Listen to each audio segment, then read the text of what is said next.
자, 그럼 교재 330쪽으로 갑니다.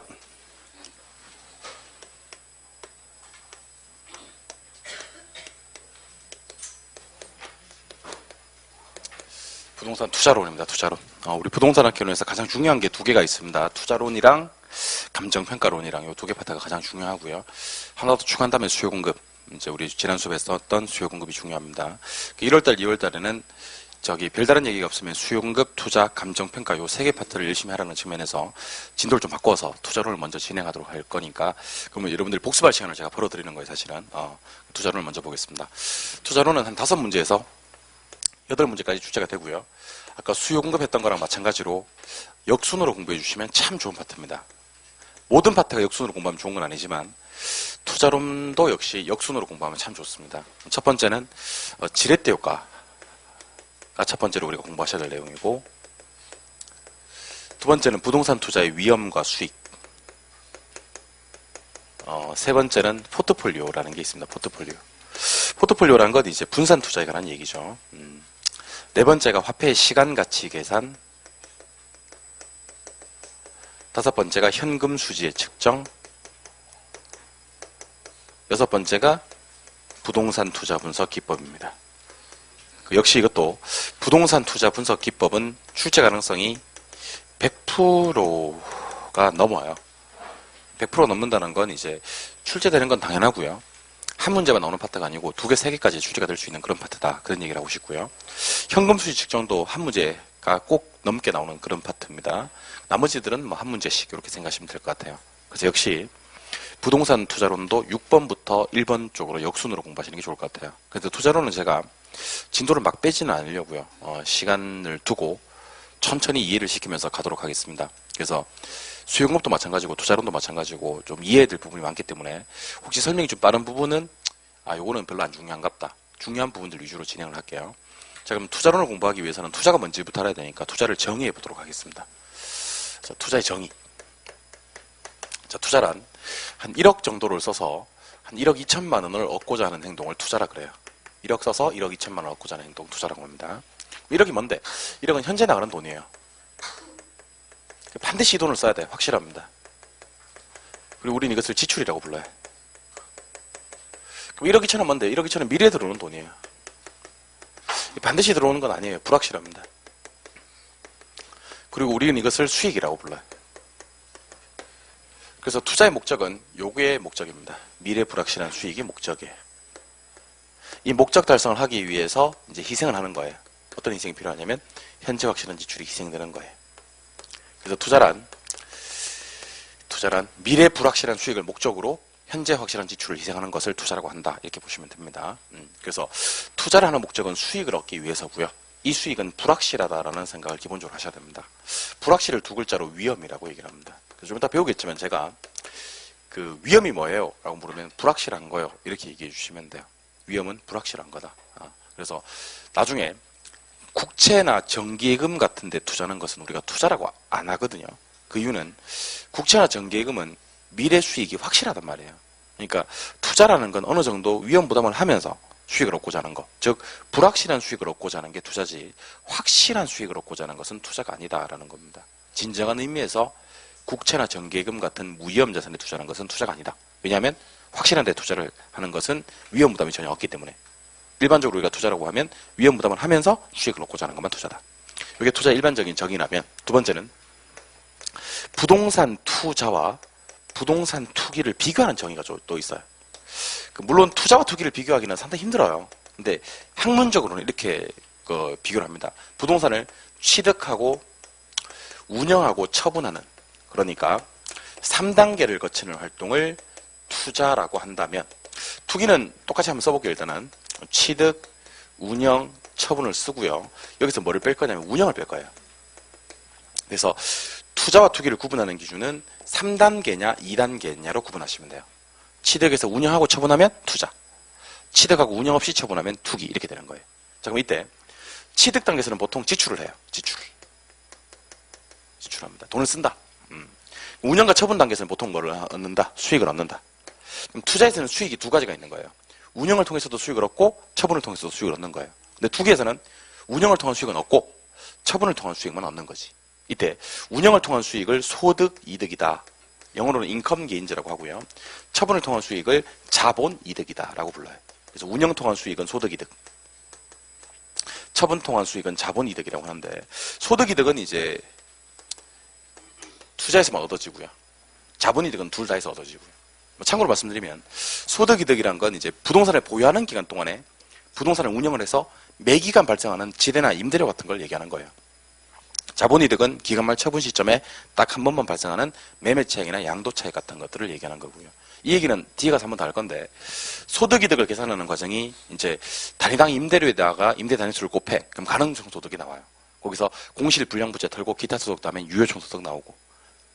표정이 왜 어두워져요? 영업경비 들면 순영업소득, 부채 서비스 때 들면 세전, 영업소득 들면 세후. 요걸 계산할 거예요. 한 글자도 빠짐없이 다 외울 거예요. 출제 가능성 100%. 저기 나와 있는 5번입니다. 현금 수지 책정입니다. 자본이득 계산하는 과정은 매도 가격에서 매도 경비를 빼. 그럼 순매도가액. 여기서 미상한 자당 잔금을 들면 세전 지분 복귀액. 자본이득세를 들면 세후 지분 복귀액이 나와요. 요 과정들을 나중에 다 암기하시게 됩니다. 그때 가서 한 번 더 할 테니까. 그때 제가 여러분들 투자의 3단계 아시죠? 그러면 안다 하시면 돼요. 뭡니까? 그러면 취득, 운영, 처분하시면 돼요. 취득은 왜 하는데요? 그러면 지출하려고. 그러면 그렇죠. 운영과 처분을 통해서 뭘 얻을 수 있습니까? 그러면 수익을 얻을 수 있다. 그럼 수익은 종류가 몇 가지? 두 가지. 운영을 통한 수익, 소득이득. 처분을 통한 수익, 자본이득. 이렇게 얘기해 주시면 참 좋은데 못할 거야 아마. 다음 주에 할 거라서 못할 건데 미리 못하겠지만, 그러면 제가 마치 처음 하는 것처럼 한 번 더 할 수 있어요. 저는 그럴 수 있어요. 그러면 마음이 편해져요. 여러분들과 제 관계도 좋아지고, 제가 천만 다치고 한번 더 할게요. 그때 한번 더 하겠습니다. 예. 그러면 지금부터 우리가 해야 되는 행동은 뭐냐면 지렛대 효과라는 것을 공부해야 된다. 지렛대라는 건 이제 부채를 끌어 썼을 때 효과를 말하거든요. 이걸 지렛대라 그래요. 지렛대 효과. 영어로는 레버리지라고 합니다. 레버리지 이펙트. 그 지렛대라는 건 이제 말 그대로 부채를 썼을 때 벌어지는 현상을 얘기하는 거예요. 부채. 그러니까 물건을 들 때 내 힘으로 안 되면 지렛대 가져오잖아요. 그죠? 부동산을 살 때 내 돈만으로 안 되면 부채를 가져옵니다. 그래서 내 돈으로 안 될 때 부채가 아까 내 힘으로 안 될 때 지렛대랑 같은 역할을 한다. 그래서 이걸 지렛대라고 하는 거예요. 근데 부채를 쓰게 되면요, 수익이 커질 수가 있어요. 근데 중요한 건 위험도 같이 커집니다. 이게 핵심이에요. 이걸 그리고 우리는 좀 이따가 금융적 위험이라고 얘기를 할 거예요. 무슨 말 하고 싶냐면 부채는 항상 양면성이 있다는 거예요. 처음에 부채를 쓸 때는 누구든지 돈을 많이 벌려고 부채를 끌어오는 경우가 일반적이지만, 부채를 써서 잘 못 되는 경우는 얼마든지 있다는 겁니다. 그래서 이런 지문이 시험에 뜬 적이 있거든요. 정의 레버리지를 예상하고 부동산에 투자를 하는 경우에는 그렇게 떴어요. 정의 레버리지를 예상했다는 거예요. 그런 경우는 부채를 쓰는 순간 경기 변동이나 금리 변동 관련되는 위험이 감소된다. 이렇게 나온 적이 있어요. OX, X. 누구든지 뭐를 예상합니까? 정의 지렛대를 예상합니다. 하지만 뭐를 쓰는 순간, 부채를 쓰는 순간 정의 레버리지를 예상하고 나발이고 위험은 많다, 커진다라는 생각을 하시는 거예요. 이걸 갖다가 입으로 여러분들이 부채를 쓰는 순간 위험이 어떻게 됩니까? 그러면 커진다라고 여러분들 입으로 한번 뱉어보는 게 좋아요. 특히 부동산 학개론은 뱉어보는 게 효과가 크고, 민법도 마찬가지겠지만 전체 과목이 입으로 한번 뱉어보는 게 참 좋아요. 뱉은 거를 지문으로 확인할 때랑 안 뱉은 걸 눈으로만 확인했던 걸 지문으로 확인하는 건 큰 차이가 있거든. 그래서 제가 입으로 한번 뱉어보자 하면 뱉어보는 게 좋아요. 부채를 쓰면 수익만 커지죠? 아니죠. 위험도 커집니다. 하지만 정의 레버리지를 예상하고 투자했을 때는 위험이 커져 안 커져? 그래도 커져. 방금 안 커져 하신 분 반성하시라고. 그러니까 그런 게 이제 유혹이라, 유혹. 시험에서 함정이라는 거지. 정의 레버리지를 예상하고 나발이고 뭐를 쓰는 순간, 부채를 쓰는 순간 위험은 커진다. 레버리지 종류가 3가지 있어요. 자, 집중하세요. 요거는 좀 중요해서 그래요. 중요해서. 정의 레버리지가 있어요. 부의 레버리지가 있고 중립적 레버리지가 있어요. 중립적 레버리지를 영의 레버리지라고 하기도 해요. 근데 정의 레버리지고 부의 레버리지고 중립적 레버리지고 안에 제일 먼저 지분 수익률이 제일 먼저 나와요. 그리고 총자본 수익률이 두 번째로 나오고, 세 번째는 저당 수익률이 나와요. 다시 한 번 더. 무슨 수익률? 지분 수익률, 그 다음 총자본 수익률, 그 다음 저당 수익률. 마지막으로 한 번 더 시작. 지분 수익률, 총자본 수익률, 저당 수익률. 이렇게 얘기를 하거든요. 그럼 잘 들어보세요. 정의 레버리지에서는 지분 수익률이 제일 크고요. 그 다음에 총자본 수익률, 저당 수익률의 순서예요. 부의 레버리지는 저당 수익률이 제일 커요. 총자본 수익률, 지분 수익률의 순서고, 중립적 레버리지는 이것 3개 다 같은 경우를 중립적 레버리지라고 얘기를 합니다. 근데 지금부터 제가 하는 얘기를 잘 들으셔야 됩니다. 저당 수익률이라는 건 금리를 얘기하는 거예요. 세 글자로는 이자율을 얘기하는 거예요. 요거는 시험 지문에서 몇 프로로 차입을 했다고 또 반드시 지렛대에서는. 그래서 이거는 구하는 거다. 시험 지문에 주어지는 거다. 주어지는 거다. 그래서 여러분들 신경 쓰실 필요 없고. 총자본 수익률은 총투자액분의 순수익이에요. 총투자액분의 순수익. 이것도 기억할 필요 없고. 선생님 이건 좀 기억해야 될 것 같은데 하시는 느낌이 드시는 분들은 기억할 필요 없고. 여러분들이 기억하셔야 될 수익률은 지분수익률이에요. 지분수익률은 지분투자액분의 하시면 돼요. 뭐 분해? 지분투자액분의. 아까 말씀드렸던 순수익 있잖아, 그죠? 거기다 이자를 빼주면 돼요. 뭘 빼준다고요? 이자. 요게 이제 지분수익률 관한 공식인데 요것도 요렇게 암기하지는 않을 거예요. 어쨌든 시험 지문에 어떻게 뜨는 경우가 있냐면 정의 레버리지일 때 얘랑 비교했을 때 누가 크냐, 얘랑 비교했을 때 누가 크냐 이렇게 떠요. 심지어요. 얘랑 비교했을 때 누가 크냐 이렇게 떠요. 그리고 이번에 부의 지렛대에서는 얘가 비교됐을 때 누가 크냐, 얘랑 비교됐을 때 누가 크냐, 얘랑 비교됐을 때 누가 크냐 이렇게 떠요. 중립적 레버리지는 떠도 다 같은 경우니까 관계가 없어요. 일단 제가 무슨 수익률이 제일 중요하다 그랬어요? 지분수익률이 제일 중요하다. 그럼 정의 레버리지에서는 지분수익률이 가장 하락해요, 상승해요? 가장 상승하는 걸 얘기하고, 부의 레버리지에서는 부채를 썼을 때 지분수익률이 가장 많은 거, 하락하는 걸 얘기해요. 결론만 기억하셔도 되지만 세 개 비교를 다 하실 수 있어야 돼요. 그래서 비교하는 방법을 제가 알려드리겠습니다. 자, 따라하세요. 따라하셔야 돼요. 지총저 해봐요. 따라하시라고. 지총저. 따라하라고 하면 하는 거 아니에요. 하는 거 아니고 강조하는 거니까 따라하라고 하면 따라하세요. 지총저. 지총저 하신 다음에 방향을요. 요래하면 정의 레버리지. 그럼 정의 레버리지는 누가 제일 크고? 지분 수익률, 총자본 수익률, 저당 수익률. 부의 레버리지는 반대예요. 그럼 누가 제일 크고? 저당, 총자본, 지분. 중립적 레버리지는 쓰나마 안 쓰나 됐어요. 다 같을 거니까. 알겠어요? 그럼 여러분들은 시험 지문에서 레버리지 효과가 심해 뜨고 정의 레버리지와 부의 레버리지와 중립적 레버리지도 누가 크냐라고 뜨면요. 시험지에다가 쓰시라고 이걸 갖다가 세 글자를. 뭐라고요? 지총저 쓰고 요래 하면 무슨 지렛대? 정의 지렛대. 요래 하면 부의 지렛대. 그걸 보고 문제를 푼다고 생각해봐요. 그럼 틀리겠어 안 틀리겠어? 절대로 안 틀리지. 여러분들 보고 푸는 거랑 머릿속에 있는 걸 끄집어내서 푸는 거랑 완전한 차이가 있으니까요. 알겠습니까? 유의해야 될 점 알려드리겠습니다. 정의 지렛대 어떻게 암기한다고요? 지총저. 부의 지렛대 어떻게 암기한다고요? 지총저. 중립적 레버리지 어떻게 암기한다고요? 지총저. 세팅은 무조건 지총저예요. 세팅은 무조건 지총저고 정의 레버리지는 자 따라해보세요. 요래. 부의 레버리지는 요래. 중립적 레버리지는 요래. 그렇게 하는 거예요. 그래서 제가 어떤 분을 발견했냐면 진짜 발견해서 하는 얘기예요. 정의 지렛대는 지총저. 부의 지렛대는 저총지. 그래가지고 시험장에 들어가가지고 어떻게 되냐면 지총전가 저총진가 하다가 장렬히 전사하시는 분들을 많이 봤어요.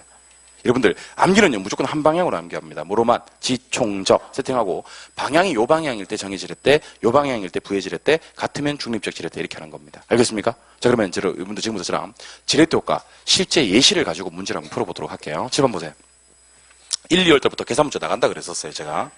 그리고 제가 이번 27회 공인중개사 시험 부동산학개론은요 계산 문제에 조금 목숨을 걸고 강의를 하겠습니다. 그래서 이번에 저한테 개론 강의 들으신 분들은 8개 나왔을 때, 계산 8개 나왔을 때 4개 충분히 맞출 수 있게끔 만들어 드리겠습니다. 계산 문제 8개 나왔을 때 4개 맞추면요 우리 부동산학개론은 걱정 없습니다. 나는 8개 나왔을 때 8개 다 맞추는 것은 옳지 않다고 봐요. 8개 나왔을 때 8개 다 맞추면 민법도 10개 못 풀어요. 그러니까 제가 봤을 때 1분 안에 풀 수 있는 게 4개 나올 거고 1분을 넘어서는 문제가 4개 나올 건데 1분 안에 풀 수 있는 4개를 확보하자는 겁니다. 선생님 그리고 더 풀면 어떻게 돼? 더 푸는 건 괜찮은데 더 푼다는 조건은 어떤 조건일 때 성립이 되냐면 개론 다 풀고 민법 다 풀고 마킹까지 다 끝난 상황에서 시간이 남았어. 그러면 그 나머지 4문제도 더 풀어보면 좋아요. 근데 뒤에 문제가 많이 남았을 때는 4개 이상은 추가적으로 더 풀지는 않았으면 좋겠습니다. 그런 얘기는 나중에 가서 하도록 하고요. 일단 계산 문제 한번 소개해 드리겠습니다. 10번 보시고 집중하세요. 어려운 거 아니니까. 자, 부동산이 얼마짜리냐면 1억짜리예요. 자, 1억을 투자하면 2천만 원의 순수익이 생기는 그런 사업입니다. 시험에 나올 때는 순영업소득이라고 나와요. 아직 순영업소득이란 말을 안 배워서 제가 그냥 순수익이라고만 표현을 할게요. 근데 내가 가지고 있는 돈이 4천만 원밖에 없어. 은행에서 6천만 원을 빌려와야 되는 상황인데 은행에서 이자를 10% 달래. 10%. 여러분 이자가 10%면 높은 편이 낮은 편이에요? 엄청 높은 편이지. 그럼 10% 이자를 주고도 이 부동산에 투자를 하는 게 맞느냐? 안 하는 게 맞느냐? 이런 상황이 우리가 모두 다 이제 이런 상황에 직면하게 된다고. 결론부터 말씀드리면 이때는 돈을 빌려야 됩니다. 왜냐하면 정의 레버리지가 나와요. 한번 구해보면 됩니다. 칠판요. 이게 총투자액인가? 얼마? 1억. 그럼 내 돈이 4천이라 그랬잖아. 이걸 지분이라 그래요. 뭐요? 6천만 원 그럼 뭐라 그랬어? 부채라 그래. 맞아요? 예. 그럼 우리 총자본 수익률부터 한번 구해볼게요. 총자본 수익률은 총투자액분의 순수익이에요. 총투자액 얼마? 순수익 얼마? 2천. 수익률 몇 프로? 20%. 끝. 그래서 얘는 공식이라고 하기도 좀 부끄러워요. 그냥 총 투자된 금액 중에서 순수익을 얘기하면 돼요. 핵심은 뭐냐면 지분 수익률이에요. 무슨 수익률이요? 지분 수익률. 지분 수익률은 지분 투자액분에 하셔야 됩니다. 지분 투자액 얼마죠? 4천. 순수익 얼마죠? 2천. 여기서 뭘 해야 되냐면 빚을 갚아야 돼요. 빚 갚아야 됩니다. 빚이 얼마예요? 6천에 10%입니다. 왜 얼마? 6배. 왜 빚 갚아야 되는지 대충 느낌이 뭡니까? 자, 지분 수익률은요. 밑에 나간 돈도 내 주머니에서 나간 돈. 얼마? 4천. 먹는 것도 내 주머니로 넣을 수 있는 돈이에요. 2천을 싹 다 내 주머니로 못 넣는다니까? 왜냐면 2천은 1억에 대한 수익이지 4천에 대한 수익이 아니라는 거야. 근데 1억이 누구와 누구의 합이야? 4천과 6천에 대한 합이지. 그럼 6천에 대한 대가만 갚으면 내 주머니에 다 넣을 수 있다는 거지. 6천에 대한 대가가 1년에 몇 프로? 10%. 그럼 600을 빼는 거지. 그럼 1,400이고. 계산 내가 할게요. 35% 나와요. 자, 아까 제가 정해내버리진지 부해내버리진지를 판단할 때는 뭐를 깐다 그랬어요? 지총적. 지가 얼마죠? 35. 총이 얼마죠? 20. 저가 얼마죠? 10%. 지금 저당은 없는데 그런데 미쳐버린 거예요. 저당은 여러분들이 구하시는 게 아니고 시험 지문에 주어지는 금리나 이자를 얘기한다 그랬어요. 이걸 왜 저당 수익률이라고 부르냐면 은행에서 대표적인 수익이 이자 수익이에요. 맞아요? 근데 그 이자가 부동산을 담보로 잡고 받는 이자예요. 그게 이제 저당권을 설정한 대가에 대한 이자다 그래서 저당 수익률이라고 하는 거예요. 이자가 우리 입장에서는 부담이지만 은행 입장에서는 그게 뭐다? 수익이라는 거예요. 그때 저당권에 대한 대가로 얻어지는 수익이다 그래서 저당 수익률이라고 하는 겁니다. 그럼 질문. 지분 수익률 몇 프로? 35. 총자본 수익률 몇 프로? 20. 저당 수익률 몇 프로? 10%. 완벽한 지총저가 구현이 됩니다. 그럼 만약에 제가 금리를 30%로 바꾸는 순간 어떻게 되느냐? 이번에는 부해질에 나타납니다. 자, 보세요. 저당 수익률 몇 프로? 30%. 총자본 수익률 몇 프로? 20%. 지분 수익률은 달라집니다, 이번에는. 내 돈 얼마? 4천. 순수익 얼마? 2천. 빚 갚아야 됩니다. 6, 3, 18. 1,800이 훅 빠집니다. 훅. 내 손에 지는 돈 200. 수익률 계산하면 5%입니다. 그럼 이번에는 지분 수익률 얼마? 5. 총자본이 얼마 아까? 20. 저당 수익률 얼마? 30. 이때는 부해질의 때가 된다고. 알겠습니까? 그러니까 여러분들 정해 레버리지인지 부해 레버리지인지를 알아야지만 요 놈들을 이제 돈을 빌릴까 말까를 고민할 수 있다는 것이. 이해되셨어요? 예. 근데 시험의 핵심은 이거예요. 지분 수익률이 핵심이에요. 요게 계산 문제로 떠요. 지분 수익률을 구하시오 이렇게. 자, 근데 제가 이런 얘기를 한번 해볼게요. 1년 뒤에 이 부동산을 처분할 거다. 갑자기 문제가 이렇게 나오는 거예요. 문제도 똑같이 나오고 1년 뒤에 뭐 할 거다? 처분할 거다. 근데 처분했는데 1억 주고 산 부동산이 1억 5백이 될 수 있나? 1억 주고 산 부동산이 9,500이 될 수도 있나? 예. 그러니까 이런 식으로 부동산의 가격이 몇 프로 올랐다 떨어졌다라는 말이 시험에 나올 수도 있어요. 자, 그럼 보세요. 부동산의 가격이 2% 오를 때와 2% 떨어질 때 수익률을 다시 한번 계산해 보자는 거죠. 부동산의 가격이 2% 오르면 가운데다가 플러스 200 해줘야 되는 거 맞습니까? 왜 플러스 200을 해줘야 됩니까? 1억짜리니까. 1억에서 2%면 얼마죠? 200. 그럼 1억 2%면 플러스 200, 2200이지. 600을 뺍니다. 그럼 얼마? 1600. 계산 내가 할게요. 그럼 몇 프로면 40%입니다. 2% 뭐 했을 때? 상승했을 때. 2% 하락했을 때 한번 해볼까요? 마이너스 200. 그럼 얼마? 빨리 해볼까요? 1200이지? 그럼 몇 프로? 30%. 2% 뭐 했을 때? 하락했을 때. 그래서 시험에서 지분 수익률을 계산하는 문제가 나오면 이렇게 했으면 좋겠습니다. 검지를 꺼내세요. 안 꺼내면 후회할 텐데. 꺼냈어요? 꺼냈으면 자 대답하세요. 내 돈. 그냥 내 돈 하면 돼. 밑으로 가르치면 내 돈. 수익. 이자. 상승분 하락분. 다시. 내 돈 수익 이자 상승분 하락분 하는 겁니다. 시작. 내 돈 수익 이자 상승분 하락분. 큰 소리로 한 번 더 시작. 그래서 앞으로 제가 여러분들한테 지분 수익을 어떻게 계산합니까? 이렇게 얘기를 하면 여러분들은 지분 투자액분의 순수익 마이너스 이자 지급액이요. 가운데 상승분 하락분 반영하고 이렇게 얘기하지 말고.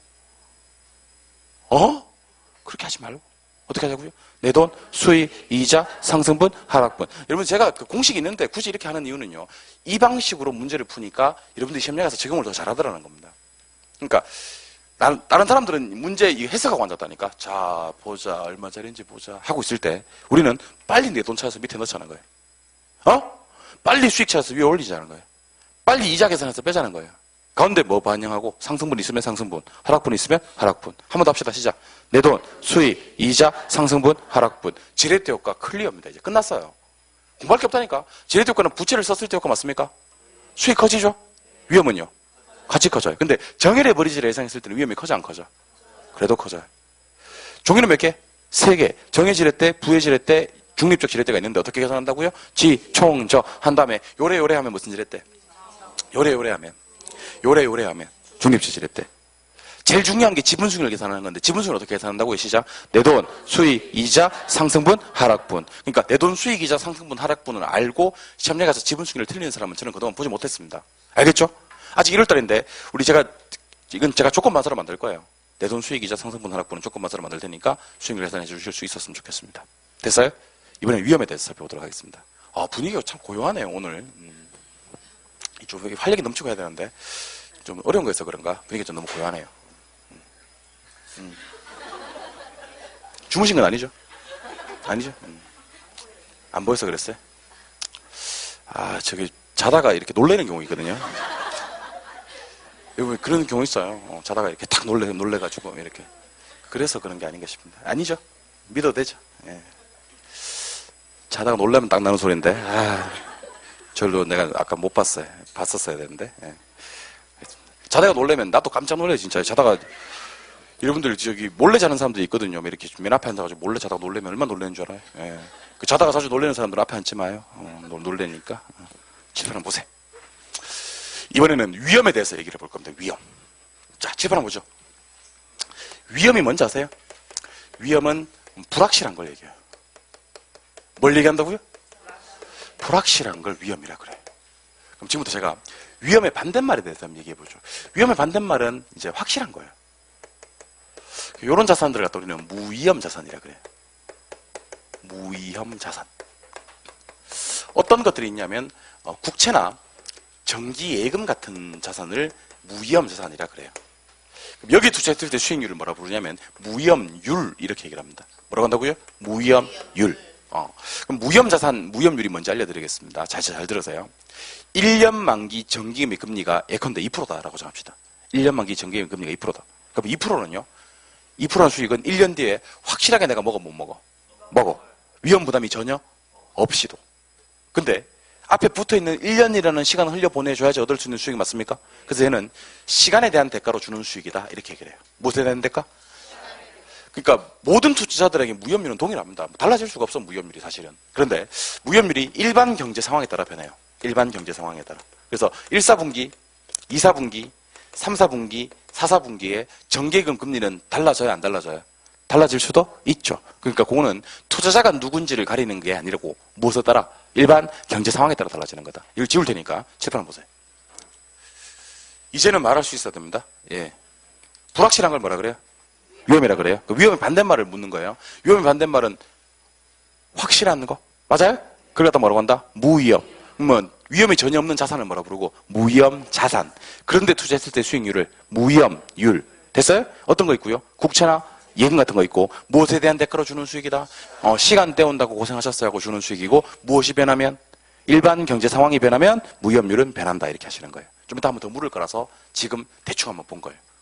위험이 전혀 없을 때 투자했을 때 수익률을 무위험률이라고 합니다. 얘는 시간만 때워주면 됩니다. 국채나 정기금 같은 자산들이 있습니다. 얘네들은 수익이 확실합니다. 맞아요? 이런 데만 투자하는 건 진정한 투자가 아닙니다. 위험이 전혀 없으니까. 일반 경제 상황에 따라 변합니다. 됐어요? 예. 근데 위험을 측정하는 지표가 있어요. 위험을 측정하는 지표가 분산이라는 게 있고요. 표준편차라는 게 있고요. 표준편차. 그 다음에 변이계수라는 게 있어요. 변이계수. 저게 분산 표준편차를 그냥 보시면 돼. 분산 표준편차는 뭘 측정하는 거다? 위험을 측정하는 거다. 이렇게 보시면 되는데 변이계수라는 게 있는데 이게 먼저 좀 소개를 해드리고 싶어요. 변이계수는요. 수익분의 위험이에요. 뭐분의 뭐라고? 수익분의 위험. 수익분의 위험을 변이계수라고 하고 당연히 이 값은 클수록 좋겠어? 작을수록 좋겠어? 작을수록. 자, 변이계수는 위험 측정한다 그랬어요? 수익 측정한다 그랬어요? 위험. 그러면 위험 위로 올라가요. 항상 알고 싶은 게 위로 올라가요. 그럼 변이계수가 하는 역할이 뭔지 보겠습니다. 칠판이요. A가 있고 B가 있어요. 위험이 200이고요. 위험이 100이에요. 10이고 20이에요. 수익이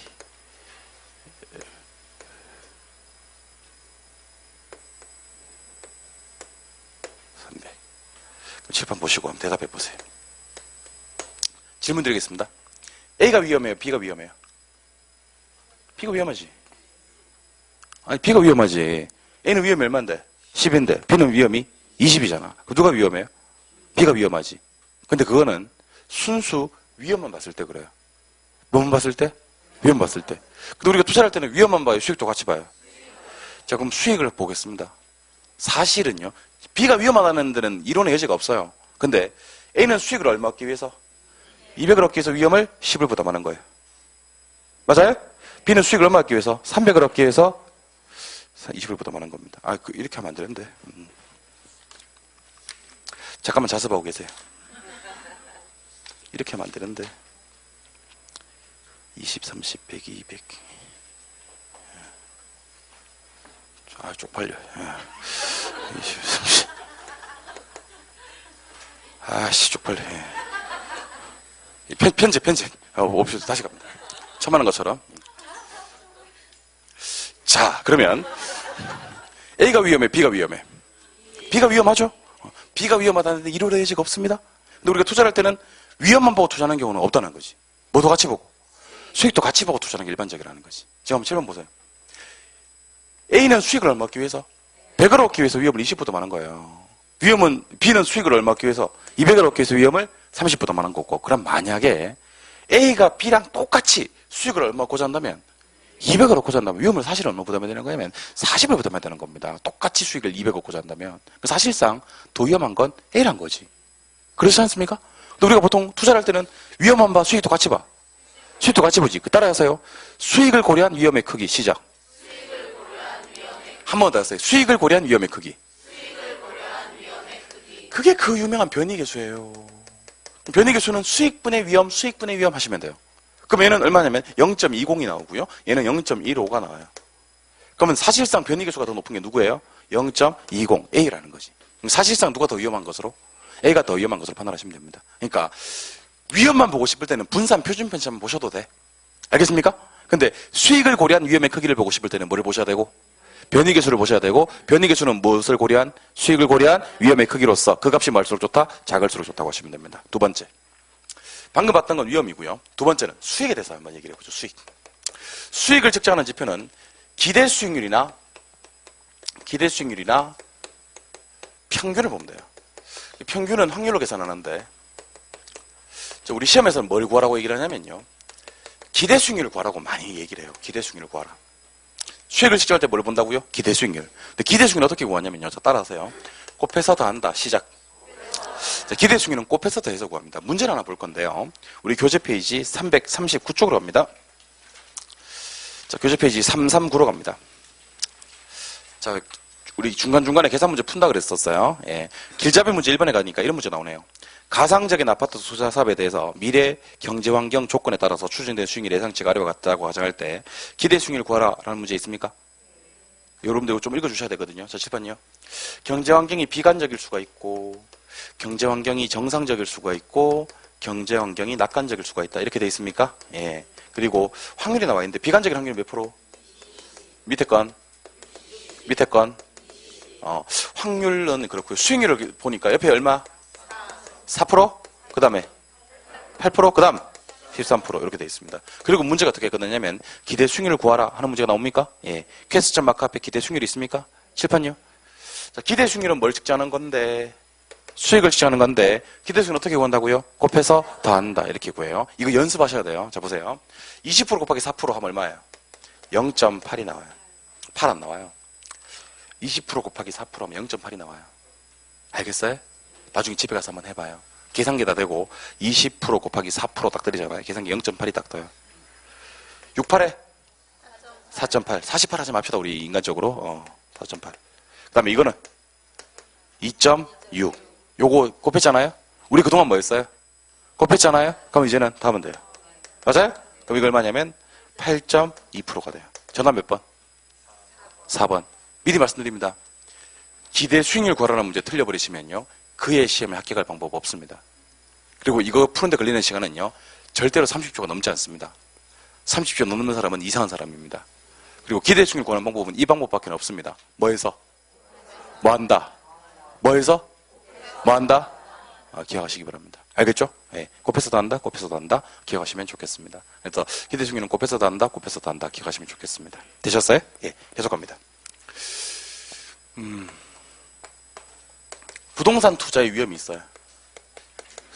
부동산 투자의 위험에는 종류가 5가지가 있어요. 사금, 법인유, 사금, 법인유가 있어요. 어떻게 해요? 시작. 사금, 법인유, 사금, 법인유. 좋습니다. 사금, 법인유, 사금, 법인유. 요 멜로디를 기억하셨다가 앞으로 5개 나오는 것들은요. 항상 요 멜로디에 넣을 거예요. 사금, 법인유, 사금, 법인유. 왜냐하면 우리 시험이 오지선다니까요. 우리 시험 오지선다라서 이 멜로디로 기억하시는 내용이 총 전체 범위에서 8개 나올 거예요. 여러분들 오늘 처음 했습니다. 사금, 법인유, 사금, 법인유 했는데 공부하시다 보면 나중에 주상공농특, 주상공농특도 있고요. 중전저고통, 중전저고통도 있어요. 공부하시다 보면 전신안노폐, 전신안노폐도 있고요. 염산과자동, 염산과자동도 있고요. 사시지계면, 사시지계면, 내관분시임, 내관분시임, 시조12, 시조12 이런 게 있어요. 8개 있죠? 8개에서 최소 2문제가 반드시 나옵니다. 여러분들 8개에서 2문제가 반드시 나오면 해야 되겠어? 안 해야 되겠어? 해야 되겠지. 오늘은 첫 번째 사금 법인유, 사금 법인유에 대해서 소개드립니다. 사금 법인유가 뭔지 소개합니다. 집어 보세요. 자, 눈을 감고 듣지 말고 자꾸 눈을 감고 수업을 듣는 분들이 계시니까 몇 가지 잠아. 정말 너무 맛있게 자네. 뭐 저렇게 잘 수가 없어. 너무 맛있게 자. 좀 깨봐요. 깨서 저를 좀 바라봐 주세요. 보니 갑자기 잠 오네. 너무 평화롭게 자니까. 자, 제품 보세요. 그렇게 주무시면 집에 가서 잠 안 올 텐데요. 너무 많이 자는데 오늘. 집에서는 또 오해하겠지. 제가 공부에 너무 신경 써서 불면증에 시달리고 있구나. 이렇게 오해를 하겠지만 저렇게 자고 집에 가서 잠이 안 올 텐데. 제품 보세요. 자, 이거 한번 이렇게 몸 한번 흔들어요. 이렇게. 흔들면 흔들어. 자다 걸리지 말고 좀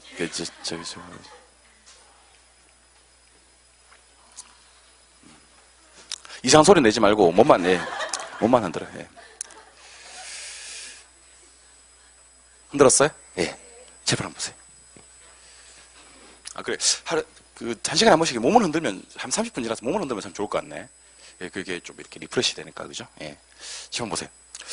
첫 번째는 사업상 위험이라는 게 있고요. 두 번째는 금융적 위험이라는 게 있고, 세 번째는 법적 위험이라는 게 있어요. 네 번째는 인플레이션 위험이라는 게 있고, 5번째는 유동성 위험이라는 게 있어요. 그래서 부동산 투자 위험의 종류는 5가지가 있으며 사금 법인유, 사금 법인유, 사금 법인유, 사금 법인유가 있어요. 자, 먼저 사업상 위험에는 어떤 것들이 있냐면 시장 위험이라는 게 있고요, 운영 위험이라는 게 있고요, 위치적 위험이라는 게 있어요. 시장 위험은 자 수요 공급이 만나는 곳이 어디죠? 시장이죠. 그럼 수요 공급 상황이 변하면 위험이 되겠어, 안 되겠어? 되겠지. 이걸 시장 위험이라 그래요. 근로자들이 파업을 하거나 영업 경비가 너무 많이 올라와 버리면 운영이 힘들어지거든요. 이걸 운영 위험이라 그래요. 그다음에 토지는 부동성이라는 특성이 있다 그랬어요. 한번 입지 선정을 잘 못하면 입지 선정이 실패한다라는 위험을 위치적 위험이라 그래요. 그래서 시장 위험, 운영 위험, 위치적 위험이 뜨면 이거는 사금 법인유 중에 어느 위험에 속한다? 사업상 위험에 속한다. 이렇게 암기하시는 거예요. 암기하는 방법 알려드릴게요. 자, 따라해 보세요. 사업할 때, 자, 사람들이 사업할 때 제일 중요한 거 위치예요. 위치. 찾기 쉬운 위치에 있어야 되지 찾기 어려운 위치에 있으면 안 됩니다. 그래서 이렇게 암기합니다. 사업할 때는 쉬운 위치 이렇게 암기하세요. 뭐라고요? 사업할 때 쉬운 위치. 그래서 사업상의 위험 그럼 무슨 위치? 쉬운 위치. 쉬운 위치는 무슨 위험? 사업상의 위험. 이렇게 암기하는 거예요. 사업할 때 무슨 위치? 쉬운 위치. 쉬운 위치는 뭐 할 때? 사업할 때. 그러니까 사업할 때는 쉬운 위치. 시가 뭐예요? 시장, 운영. 위치는 위치적 위험이 됩니다. 알겠어요? 예, 그렇게 암기하시면 됩니다. 사업할 때는 찾기 쉬운 위치에 있어야 돼. 이렇게 암기하는 거예요. 알겠습니까? 여기서 이런 얘기를 하면 진짜 거짓말 아닙니다. 거짓말 아니고 쉬는 시간에 어떤 사람이 오냐면 지금 설명 잘 들었는데 쉬운 위치 아닌가요? 하는 분들이 옵니다. 맞으니까 오지 마세요. 맞으니까 오지 말라고. 무슨 그런 어차피 야매로 외우는 건데 막 그냥 쉬운 위치 하는 거지 뭐. 알겠어요? 예. 실제로 있었던 일입니다. 쉬운 위치 맞으니까 오지 말라고. 뭐 쉬운 위치 맞다고. 오지는 말라고. 사업할 때 무슨 위치? 쉬운 위치 이렇게. 시가 뭐예요? 시장, 운영. 위치는 위치적 위험. 금융적 위험은 부채 잘못 썼을 때 하게 되는 위험입니다. 이 금융적 위험이죠. 아까 부해지례 때 배웠습니까? 부채를 잘못 쓰면요 이런 경우가 있어요. 부채를 썼는데 금리는 변동금리에서 자꾸 올랐어. 오르고 부동산에서 수익이 안 나. 그래서 부동산 나는 수익으로 이자도 못 감당하는 상황이 발생할 수도 있겠지. 이걸 금융적 위험이라 그래요. 그러니까 금융적 위험은 꼭 부채가 떴을 때 하게 되는 위험입니다. 그럼 제가 거꾸로 질문 한번 드려볼까요? 전액 자기 자본을 투자하는 경우가 있어요, 없어요? 그럴 수 있겠지. 그럴 때는 무슨 위험은 적어도 없다. 금융적 위험은 없는 거예요. 그러니까 뭐를 썼을 때, 부채를 썼을 때 금융적 위험이 야기되는데 전액 자기 자본을 투자를 하게 되면 부채가 없죠? 그때는 적어도 금융적 위험은 없어요. 법적 위험은 정부 정책이 변해서 하게 되는 위험이에요. 정책. 아니면 규제. 내가 부동산 사자마자 건폐율 용적률이 축소되었다. 주차장법이 강화되었다. 개발 제한 구역이 지정이 되더라. 이런 걸 법적 위험이라고 그래요. 정부 정책에 변해서. 인플레 위험은 대출자는 은행을 얘기하는 거예요. 대출자들이 변동이자를 선호하게 하고, 변동이자율. 그 다음에 투자자들의 요구 수익률이 상승하게 만드는 위험이에요. 요구 수익률이 상승한다. 자, 그럼 지금부터 이 말이 무슨 말인지에 대해서 소개를 좀 해드리겠습니다. 대출자 변동이자율, 요구 수익률의 상승. 자, 인플레는 뭘 말하는 거냐면요. 물가가 오르고 화폐 가치가 떨어지는 걸 말해요. 물가 오르고 화폐 가치가 떨어지는 걸 인플레이션이라고 그래요. 인플레가 발생하면 어떤 일이 발생하느냐? 사람들이 자꾸 더 달라 그래요. 왜냐하면 화폐 가치가 떨어지니까 떨어진 화폐 가치만큼 더 달라 그래요. 무슨 말이냐면, 자, 돈을 빌리는 놈을 차입자라고 하고요. 빌려주는 놈을 대출자라 그래요. 대출자가 차입자한테, 은행이 차입자한테 돈을 1억을 빌려줬어요. 1억 가지고 뭐 했냐면 집 샀어요, 집. 얼마짜리 집, 1억짜리 집 샀어요. 그리고 얘는 1억에다가 뭘 주면 되냐면 이제 이자만 주면 되겠지. 근데 인플레이션이 발생해버린 거예요. 그래서 1억짜리 집이 얼마가 되어버리냐면 2억이 되어버린 거예요. 자, 그럼 한번 생각해 봅시다. 지금 물건 가격이 올랐나요? 얼마짜리가? 1억짜리가 2억으로 올랐어요? 그럼 얘가 얘한테 빌려줄 때 1억으로는 집 한 채 살 수 있는 1억이었나? 근데 얘가 얘한테 갚을 때 1억으로는 집을 반 채밖에 못 사나? 그럼 얘는 높은 화폐 가치력을 빌려주고 낮은 화폐 가치력을 은행은 받게 되겠네? 근데 은행에 똑똑한 사람들이 얼마나 많은데 낮은 화폐 가치력을 그냥 받고 있겠냐고. 맞아요? 그러면 떨어진 화폐 가치만큼 원금을 더 달라 소리 못하니까 뭐를 더 달라? 이자를 더 달라. 그 이자율 제도에는 고정이자율 제도가 있고 변동이자율 제도가 있는데 시험에 이렇게 나온다는 거지. 인플레이션이 예상이 될 때는 대출기관들은 이자율을 고정시키고 싶어한다, 변동시키고 싶어한다, 변동시키고 싶어한다. 그럼 시험에는 뭐 당연히 뭐로 나오겠어요?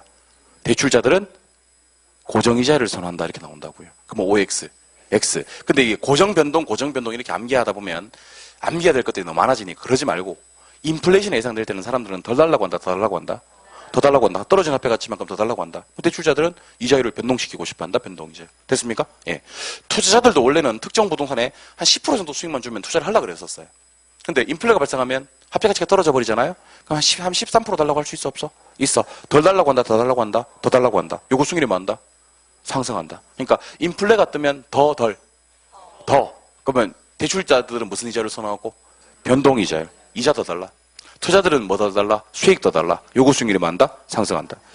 유동성 위험은 부동산의 가장 큰 약점이 환금성이 떨어진다는 거예요. 그래서 낮은 환금성 때문에 야기되는 위험을 유동성 위험이라고 그래요. 낮은 환금성 때문에 야기되는 위험을 유동성 위험이라고 합니다. 여러분들 1억짜리 예금을 현금으로 전환하는 데 걸리는 기간은요. 1억짜리 예금을 현금으로 전환하는 데 걸리는 기간은요. 즉시 right now. 1억짜리 주식을 현금으로 전환하는 데 걸리는 기간은요. 뭐 한 3일 정도. 1억짜리 부동산을 현금으로 전환하는 데 걸리는 기간은요. 뭐 기약이 없어요. 부동산의 가장 큰 약점이 환금성이 떨어진다는 거예요. 현금화기가 어렵다. 그럼 쉽게 유동화시킬 수가 없다. 이걸 유동성 위험이라고 그래요. 근데 시험에 어떻게 나오냐면 이렇게 나옵니다. 자, 잘 보세요. 부동산은 원하는 시기에 처분하여 쉽게 현금화하기가 곤란한데 이것을 금융적 위험이라고 한다. 이렇게 나옵니다. OX. 물론 지금은 금방 배웠으니까 잘 하는데. 자, 부동산은 처분해서 쉽게 현금화하기 곤란한데 이걸 무슨 위험이라고 그래요? 유동성 위험이고 금융적 위험은 꼭 뭐가 떠야 돼요? 부채가 떴을 때 하게 되는 위험입니다. 그런데 나중에 가면 이 수험생들의 절반이 오라 그래요. 이걸 갖다가. 왜 오라고 하는지 아세요? 부동산은 원하는 시기에 처분하여 쉽게 현금화하기가 곤란하다. 이 말이 맞는 말이에요. 그렇잖아? 이 말이 맞는 말이다 보니까 뒤에 이것을 금융적 위험이라고 한다. 그게 안 보여. 진짜 그럴 리가 있나? 지금은 그래요. 나중에 내가 다 테스트 한번 해보겠어, 내가. 부동산은 원하는 시기에 처분해서 쉽게 현금화하기가 곤란한데 이것을 금융적 위험이라고 한다. OX, X. 이건 환금성이 떨어진다는 얘기잖아요. 무슨 위험이에요? 유동성 위험에 관한 얘기입니다. 그래서 우리가 해야 될 행동은 맨날 사금법인유만 해서는 안 돼. 그래서는 안 되고 제가 어떤 얘기를 했을 때 이게 무슨 위험인지 여러분들이 교통정리를 할 수 있어야 돼요. 제가 질문 드리면 대답해 주세요. 정책이 변했어요. 법. 사금법인유 한 글자씩만 얘기하세요. 시우니치. 사. 대출자 변동이자율 요구 수익률 상승. 인 이상한 소리 하지 말고 부채. 이게 금이고 황금성 떨어져. 유. 다시 갑니다. 절 보시고 제가 지금 뭔가를 물으면 저한테 사금법인유 해주세요. 해주실 거예요? 황금성이 떨어져. 유. 부채 잘못 썼어. 금. 정책이 변했어. 법. 대출자 변동이자를 선호해. 인. 쉬운 이치. 그렇게 얘기할 수 있어야 됩니다. 사금법인유 하지 말고 이 사금법인유가 뭔지를 얘기해 줄 수 있는 그런 사람이 돼야 된다고요. 알겠습니까? 이것보다 훨씬 더 중요한 거 하나 소개해 드리겠습니다. 우리 지금 위험 공부하고 있습니다. 실판님. 시기 보지 마세요. 쉬는 시간 내가 결정합니다. 자꾸 시기 보면서 나한테 압박 주지 마세요. 압박. 분한테 수업하겠나 내가 지금. 수업하다 그거 끊으면 얼마나 찝찝한데요 이거. 세상에는 중간에 끊지 말아야 될 것들이 많이 있어요. 어? 내 지금 이거 끊으면 내 찝찝해서 오늘 지금 밥도 못 먹고 그래요. 이거 끊으면 찝찝해서. 이거는 좀 하게 해주시옵소서. 알겠어요? 예. 자꾸 시기 보고 내 불안해 수업 못하게 만들고 말이야. 자, 보세요. 총위험. 총위험은 체계적 위험과 비체계적 위험의 합으로 구성이 돼요. 체와 비가 있어요. 자, 따라해보세요. 체계적 위험. 비체계적 위험. 체계적 위험은 모든 기업에 영향을 미치는 위험으로서 피할 수 없는 위험이라 그래요. 피할 수 없는 위험. 비체계적 위험은 개별 기업한테만 영향을 미치는 위험으로 피할 수 있는 위험이라고 하고요. 피할 수 있는 위험이라고 하고요. 자, 체계적 위험은 위험과 수익의 상세 관계할 때 위험해요. 위험과 수익의 상세 관계할 때. 상세를 뭐라고 부르기도 하냐면 비례로 부르기도 해요. 포트폴리오를 통해서 제거가 가능한 위험. 제거가 가능한 위험은 비체계적 위험입니다. 결국 위험과 수익의 상세 관계할 때 위험은 체계적 위험이고요. 포트폴리오를 통해서 제거하려는 위험은 비체계적 위험입니다. 이렇게 정리를 하시면 되는데 제발 보세요. 자, 그물이 상당히 체계적인 형태의 그물이에요. 그럼 체계적 형태의 그물은요, 큰 물고기도 잡을 수 있고 작은 물고기도 잡을 수 있고 모든 물고기 다 잡을 수 있는 거 맞죠? 예. 근데 그물이 상당히 비체계적일 때는요, 큰 물고기는 잡을 수 있지만 작은 물고기는 못 잡는 거 아닙니까? 그죠? 예. 그러니까 암기할 때 이렇게 암기하시면 좋을 것 같아요. 그물이 체계적으로 온다. 어떤 물고기 잡는다. 모든 물고기 다 잡는다. 물고기들이 아무리 노력해도 이 체계적인 그물은 피할 수가 있다 없다? 없다. 근데 그물이 비체계적으로 온다. 그러면 뚱뚱한 물고기는 잡히지만 이렇게 작은 물고기는 안 잡히는 거예요. 개별 물고기만 잡을 수가 있고 이 물고기가 다이어트하면 피할 수가 있다. 이렇게 암기하시면 좋아요. 근데 뭐 그거는 학문적으로 접근하는 건 아니니까 지금부터 제가 학문적으로 접근 한번 해보겠습니다. 시간 보세요. 자, A, B, C, D 하고 4개 기업이 있어요. 수익의 결과치를 조사해보니까 A는 수익이 좋았는데 B는 수익이 나빴어요. C는 수익이 좋았는데 D는 수익이 나빴어요. 그럼 수익이 나쁜 기업은 누구와 누구냐면 B와 D예요. 맞아요? 나머지 A와 C는 수익이 좋아요. 이렇게 수익률이 다른 방향으로 가게 포트폴리오를 짜면 나중에 배웁니다. 오늘 배웁니다. 포트폴리오 잘 짰다 그래요. 포트폴리오 잘 짠 거예요. 근데 B와 D가 지금 수익이 안 좋지 않습니까? 왜 안 좋은지 조사해봤어요. 근로자들이 파업을 하고 있대요. 영업 경비가 너무 많이 올라서 영업이익이 안 난대요. 그 다음에 회사가 특허 소송이라든지 회장님이 구속되셨다든지 해서 법적 소송 문제에 말려 있대요. 방금 제가 말씀드린 파업, 경비 변동, 법적 소송 문제는 누가 영향을 받냐면 B와 D 기업만 영향을 받아요. 결국 특정 개별 기업한테만 영향을 미친다고. 이런 영향을 받지 않는 기업들이 있어 없어? 있어. 누구는 영향을 안 받아? A와 C는 영향을 안 받아. 이런 기업들의 분산 투자하면, 즉 포트폴리오를 구성하면 피할 수가 있어 없어? 있어. 이런 위험을 지금 이 시간부터 무슨 위험이라고 하자? 비체계적 위험이라고 하자는 겁니다. 자, 그럼 지금부터 비체계적 위험을 한 문장으로 요약합니다. 비체계적 위험이란 근로자의 파업, 영업경비의 변동, 법적 소송 문제 등 특정 개별 기업에만 영향을 미치기 때문에 그렇지 않은 기업들의 분산 투자, 즉 포트폴리오 구성으로서 피할 수가 있는 위험이다 하시면 되는 거예요. 됐어요? 계속 묻겠습니다. 자, 보통 통상적으로 기업에서 기업 활동할 때는요, 은행에서 돈을 빌려서 기업 활동하는 경우가 대부분이다라는 가정을 할게요. 그러면 이자율이 변합니다. 누가 영향을 받아요? 누가 영향을 받아요? 싹 다요. 인플레가 발생합니다. 누가 영향을 받아요? 싹 다요. 그 다음에 IMF 구제금융, 미국의 금융위기와 같은 거시적 경기 불황입니다. 경기 변동. 누가 영향을 받아요? 싹 다. 그럼 방금 제가 말씀드렸던 기업은 거의 모든 기업이 영향을 받는 그런 위험 맞습니까? 그럼 이런 영향을 받지 않는 기업들이 있어 없어? 없어. 분산할 데가 없는 거지. 다 영향을 받으니까. 포트폴리오 구성에도 피할 수가 없는 위험입니다. 그럼 이런 위험들은 뭐 하셔야 되냐면 감수하셔야 돼요. 뭐 하셔야 돼요? 세상에 바보같이 위험만 감수하는 사람은 있겠어 없겠어? 없지. 위험 감수하면서 뭐를 더 내놓으라? 수익을 더 내놓으라고 요구하겠지. 그 위험과 수익은 같은 방향으로 움직이네요. 무슨 관계? 비례관계. 이걸 뭐라고 한다? 상쇄라고 하는 겁니다. 위험과 수익은 무슨 관계다? 비례관계고 상쇄관계입니다. 그래서 지금 이 시간부터요. 이게 진짜 반대로 많이 나와요. 지금 이 시간부터 제가 이렇게 합시다. 제가 위험을 던질 건데요. 위험을 던질 건데 제가 어떤 위험을 던지느냐에 따라서 여러분들 반응이 달라져야 됩니다. 자, 위험 던집니다. 이거 체계적 위험인데요 하고 던집니다. 제가. 여러분들 앉아있다가 약간 표정을 체념하는 표정을 지으세요. 그래놓고 고개를 두 번 갔다 갔다 하는 겁니다. 뭐 하겠다? 감수하겠다. 그러면서 손도 두 번 갔다 갔다 하는 겁니다. 뭐 더 내놔라? 수익 더 내놔라. 체계적 위험을 던지면 뭐 할 테니? 감수할 테니 수익을 더 달라. 그때 체계적 위험을 써먹으라는 것이. 됐습니까? 제가 이거 위험인데 하고 던지는데 비체계적 위험인데 하고 던집니다. 그럼 여러분들은 앉아서 어떻게 하시면 되냐면 이렇게 하시면 됩니다. 근데 입도 움직여야 돼요. 포트폴리오, 포트폴리오 이렇게. 어떻게? 포트폴리오, 포트폴리오. 그러니까 제가 위험을 던졌을 때 해야 될 행동이 두 가지 행동인데 첫 번째 위험은 체계적 위험이에요 하고 던졌습니다. 어떻게 하는 거예요? 이렇게. 비체계적 위험인데요 하면 포트폴리오, 포트폴리오. 그럼 시험 어떻게 나오냐면 포트폴리오 잘 짜면 체계적인 것까지 제거할 수 있다. OX, X. 그건 제거가 안 돼요. 비체계적 힘이 커질 때 수익이 커진다. OX, X. 무슨 힘이 커질 때만?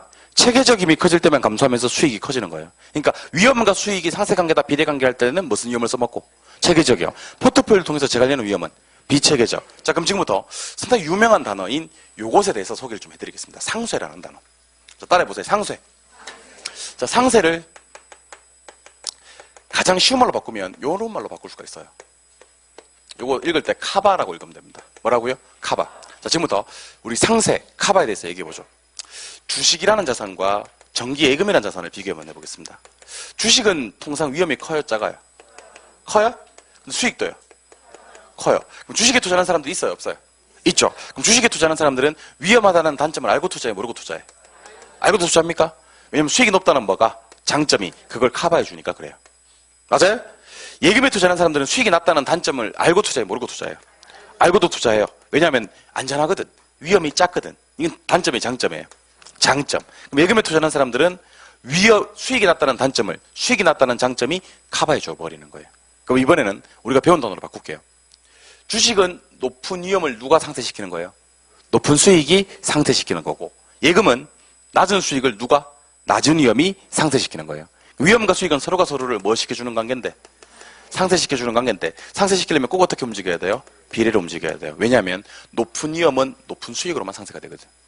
낮은 수익은 낮은 위험으로 상쇄가 되거든. 이때 위험이 무슨 위험이라는 얘기냐면 체계적 위험이라는 얘기예요. 비체계적 위험은 부담할 필요가 없거든요. 포트폴리오 구성에서 피해버리면 되거든. 이때 높은 수익을 얻기 위해서라면 높은 힘을 기꺼이 감수하는 사람들을 위험 추구형이라 그래요. 위험 선호형이라고 하기도 해요.